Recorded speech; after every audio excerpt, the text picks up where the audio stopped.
Good morning, students. Today we are going to discuss about the first chapter, the living world. Living world means it is the world of organisms which are showing life in it. So first we need to understand what the life is. Life is actually a unique complex organization of molecules. Here we are talking about inorganic molecules only, but their complex organization, their unique organization is enabling it to express itself through various chemical reactions. And when they are performing these reactions, they are showing some specific characters, they are showing some specific activities which we consider as their specific features like growth, development, responsiveness, adaptations, and reproduction.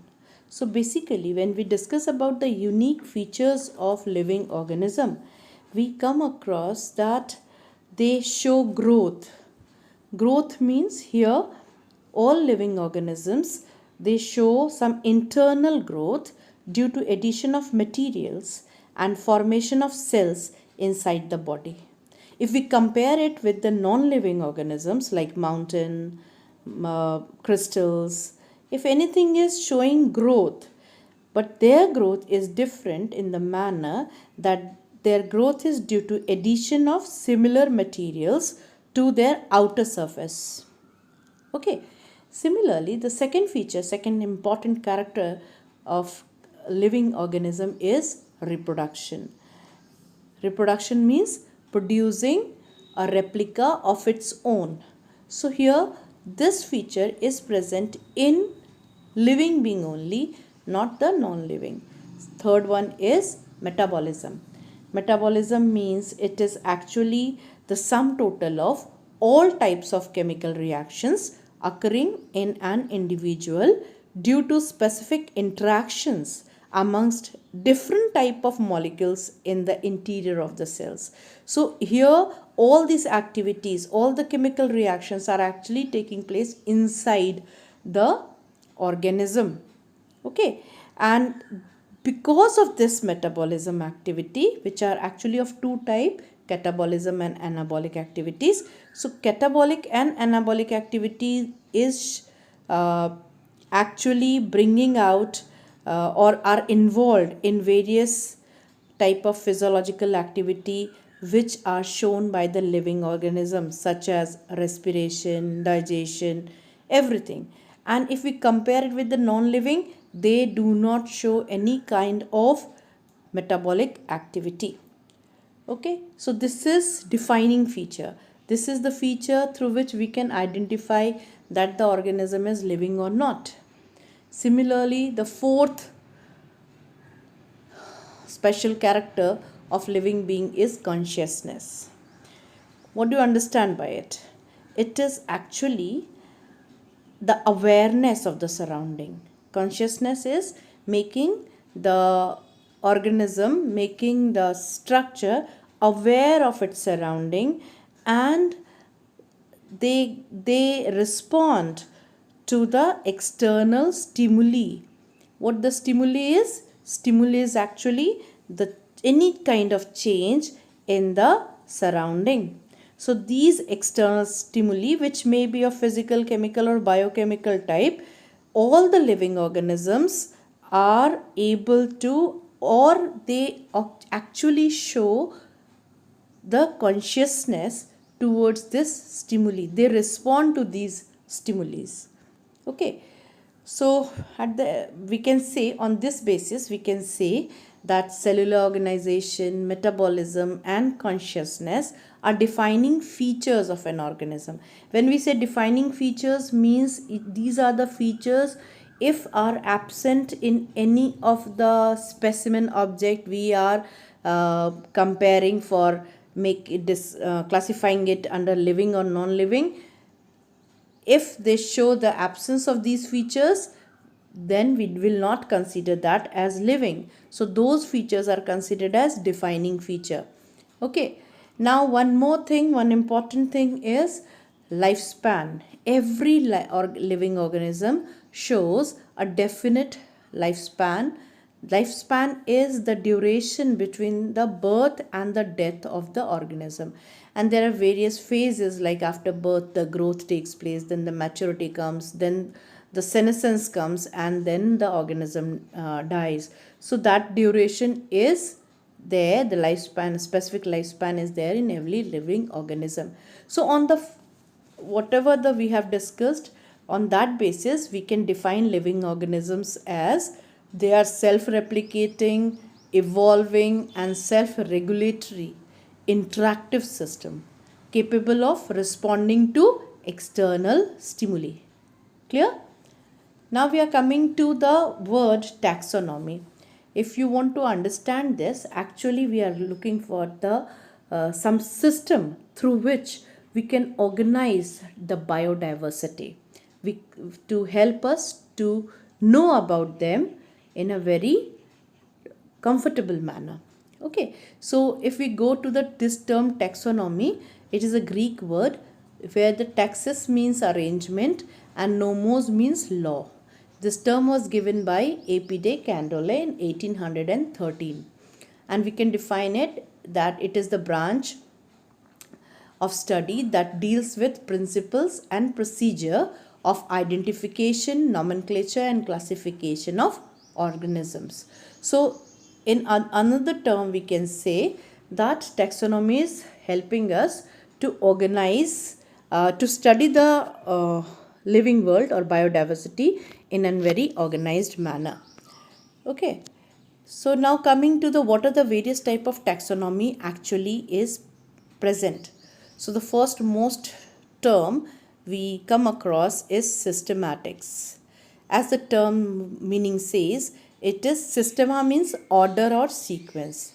So this term was given by Simpson in 1961, that it is the branch of the science that deals with the diversity of the organism and all their comparative and evolutionary relationship based on the study of comparative anatomical development, comparative biochemistry, comparative physiology and comparative ecology. So this systematics sometimes can be used as synonyms for the taxonomy. Okay. Now a new systematics or neo-systematics is also present, which is given by Julian Huxley in 1940, which include description of all external and internal structure along with the structure of cell development process and ecological information of organisms. So that is new systematics, means it is also helping us to arrange systematically to all the living organisms. Now we are coming to know about the basis of systematic studies. That means when you are given with some specimen and we want you to identify that and assign its a proper place. So basically on three bases this study has been done. That is identification, classification and nomenclature. When we say identification means to the given specimen, you have to compare the features morphological first with the known organisms, and on the basis of that comparative study we can assign a place in the prevailing system of the classification of the organism. So whatever the system we are using, in that system which place can be assigned to this new creature. Okay, then when we are assigning them the place, that is we are classifying it. So second basis is classification. It is the placing the organism or a group of organism what we have identified in the categories, okay, according to particular system and it conformity with the nomenclature system. So we are assigning it some specific location in the taxonomical hierarchy. This term we will discuss later. And on that basis, when we are assigning on that basis, we provide one biological name to the organism, that is known as nomenclature. Okay. Then when we come to, if we again revise what is binomial system of nomenclature. So binomial, that is providing two names to the organism. As we all know, organisms already have two names, that is vernacular or common name and biological name. Okay, so this systematics actually is given by various other scientists earlier, but what we are following at present is given by Carolus Linnaeus. Okay, so we are coming to discuss the rules of the naming of any of the organism. So this binomial system of nomenclature is also given by Carolus Linnaeus, and he proposed scientific names of plant in his book Species Plantarum. He proposed some rules. What the rules are, like a scientific name generally has two components, that is in Latin or derived from Latin, irrespective of their origin. First word of the biological name denotes the genus name, whereas the second one denotes for species. And when we are printing this name, the names are printed in italics, and if we are writing it with hand, they are separately underlined to indicate their Latin origin. Then genus name starts with capital letter and specific name starts with small letter. And the name of the author is written in an abbreviate form after the species name, and it's printed in Roman. So each taxonomic group can have only one correct name, and the name should be short, precise and easy to pronounce. For example, Mangifera indica, it is in this name. Mangifera is the genus name and indica is the species name. This is the name for mango. Okay, so now when we have understood that what are the rules of nomenclature and how we can identify, we can come to discuss about the taxonomical hierarchy. When we say hierarchy, it is actually arranged certain categories, taxonomical categories are there which are arranged in a linear manner, like you can see in the diagram. This is also proposed by Carolus Linnaeus, which is also known as the father of systematics botany. Okay, so this hierarchy system includes 7 categories. Like you can see the diagram, the first one is kingdom, which is the largest category, and as we are going down, we can see phylum, class, order, family, genus, and the last one and the smallest one is species. So here we are in this hierarchy, actually species is considered as lowest taxon and kingdom is considered as the first or the uppermost taxon.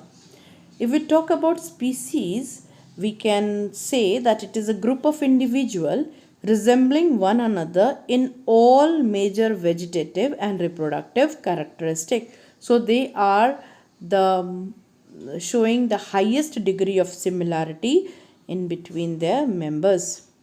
Okay, and it is also group of potentially interbreeding population that are reproductively isolated from other such group. So they are the members of one species, single species, are able to interbreed and produce a fertile offspring. That is very important feature of the members of the same species.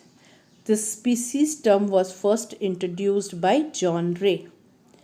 Similarly, if we come just above the species, the next category, we find that it is the group of related species. So the characteristic is less common than the species, but more common, as we compare with the other taxons. So you can see here that many genus again together forms a family, Many family are grouped under order, and similarly many orders are grouped under class.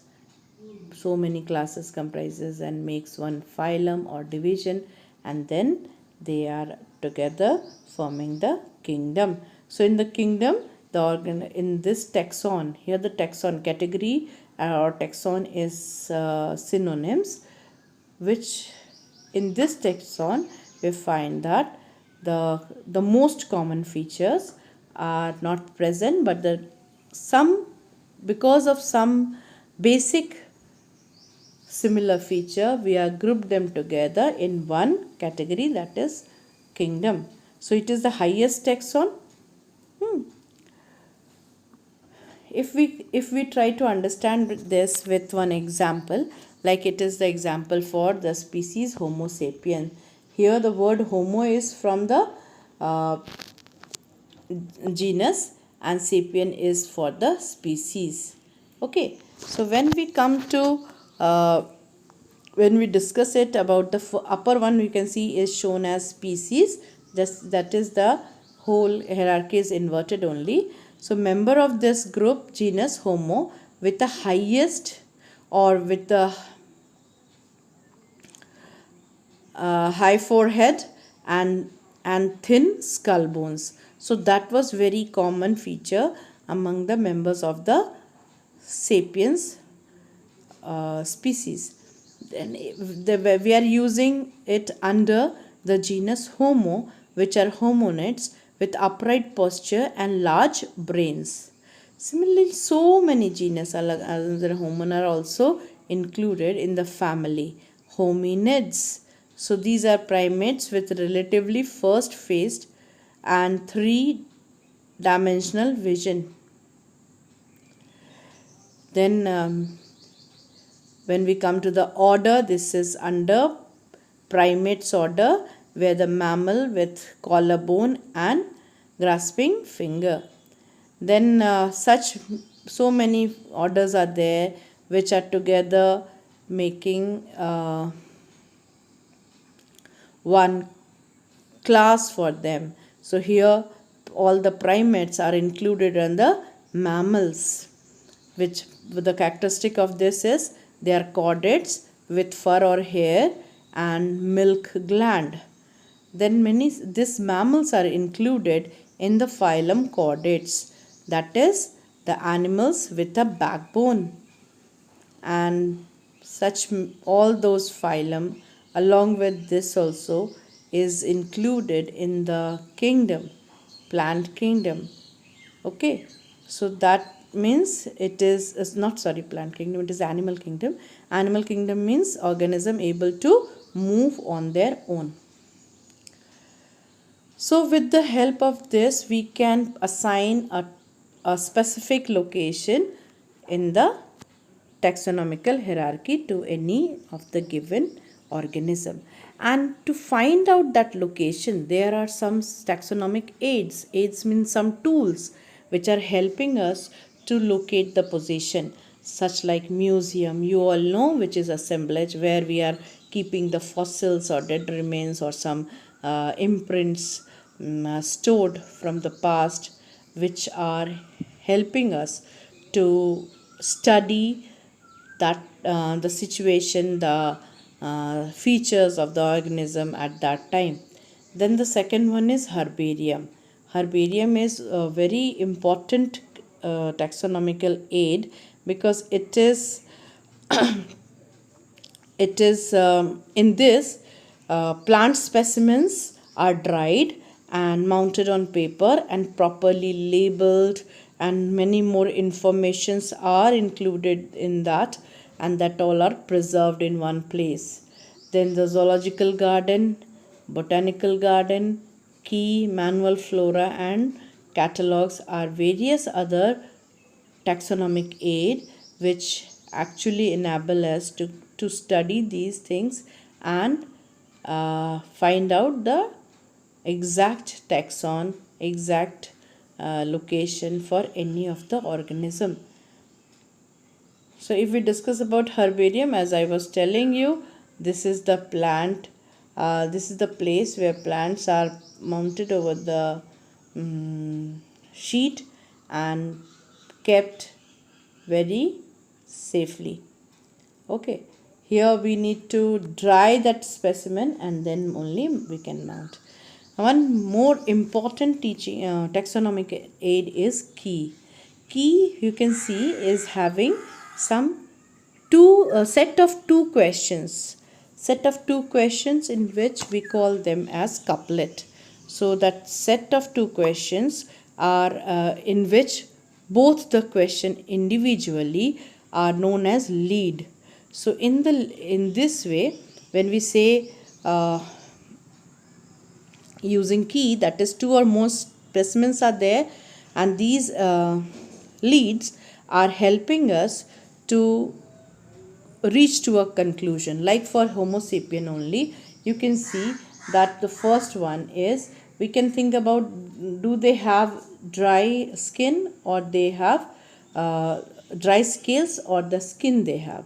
So if the question is no, they don't have dry scales on it, so we can differentiate one category like salamander here is given, which is placed at that time having scales on the body. So they are kept in the segment which are no, they are showing they don't possess scales, they are having skin on the surface. Then the next feature we will see whether the hair is present over skin or not. If hair is present, we can keep it in and think about the whether they are opposomal mammal, or they are having opposomal thumb or not. Or we can, if it is not present, hair is not present, we can group them together in the lizard category.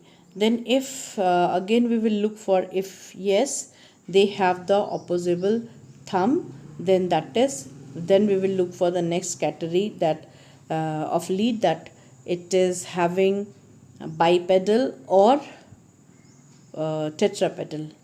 So here opposable thumb if present or absent, if it is absent in all the tigers or lions.